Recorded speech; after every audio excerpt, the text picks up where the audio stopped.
Opisyal nang tinapos ng pamahalaan ang pagsasanay para palakasin ang kakayahan at depensa ng sandatahang lakas ng Pilipinas. Ito ay para mas maprotektahan pa ang mga nasasakupang teritoryo ng Pilipinas.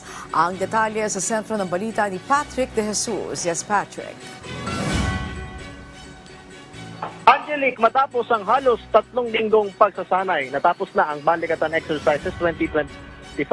Isinagawa ang closing ceremony sa Camp Aguinaldo kung saan ayon kay AFP Chief Staff General Romeo Browner Jr. ay kaagad sisimula ng pagpaplano para sa balikatan ng susunod na taon.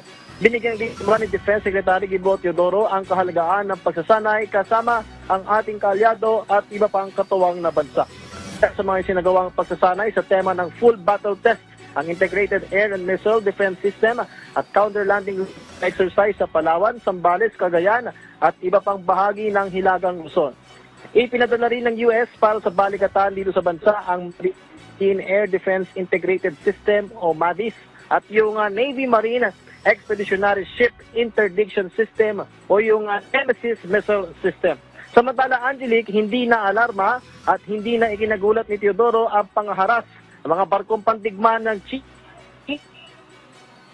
sa BRP Emilio Jacinto ng Philippine Navy na nangyari noong Lunes malapit sa Bajo de Masinloc. Tinawag pa ng kalihim ang China bilang valedictorian ng hindi sumusunod sa rule of law.